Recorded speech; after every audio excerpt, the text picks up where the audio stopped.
বুদ্ধিটি ঢুকছেন, বক্তব্য রাখছেন। এই একটা বিষয়, মানুষের মনের জায়গাটা, বাকি দুটো হয়েছে যে নির্বাচন, সেটাও একটা চেষ্টা চলছে। আমি আমার দলের পক্ষ থেকে, সংগ্রামী বামপন্থী দল এসিসিআই কমিউনিস্টের পক্ষ থেকে কয়েকটা বিষয় শুধু আমি রাখতে চাইছি আপনাদের কাছে। প্রথম যে বিষয়টা, যে সংবাদ মাধ্যম সমস্ত দলের প্রচার কম বেশি দিচ্ছে, কিন্তু এসইউসি পার্টি যারা কোন ইলেকট্রাল বন্ডের টাকা নেয় না, কোন বড় বড় উদ্যোগপতি ইন্ডাস্ট্রিয়াল হাউসের টাকা নেয় না নৈতিক কারণে, সেই দল সারা দেশে 151টা সিটে লড়ছে। এই খবরটা কিন্তু সাধারণ খেটে খাওয়া মানুষের কাছে পৌঁছে দিচ্ছে না সংবাদ মাধ্যম।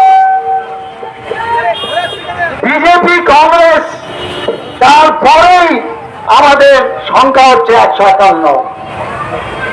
যে সিপিএম সারা দেশে 52টাতে বেশি সিটে লড়তে পারছে না, পশ্চিমবঙ্গে আমরা 42 সিটে লড়ছি।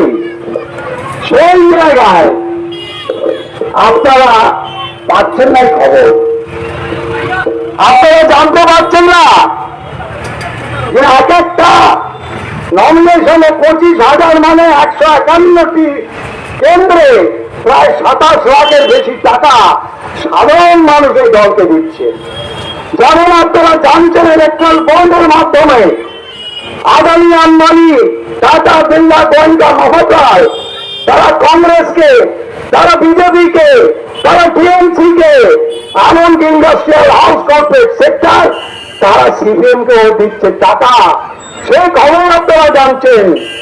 আমরা যে প্রায় 27 লক্ষ টাকা নমিনেশনে সাধারণ মানুষ থেকে 5 টাকা 10 টাকা দিয়ে তুলে লড়ছি, এই যে একটা বিরল রাজনীতি, এই যে একটা বিকল্প রাজনীতি, সাধারণ মানুষের স্বার্থে রাজনীতি, এই প্রচারটা কিন্তু বিজ্ঞানে আসছে না।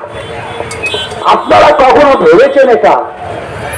আপনারা স্বাধীনতা আন্দোলনের যদি ইতিহাস থেকে দেখবেন, এখানে অনেক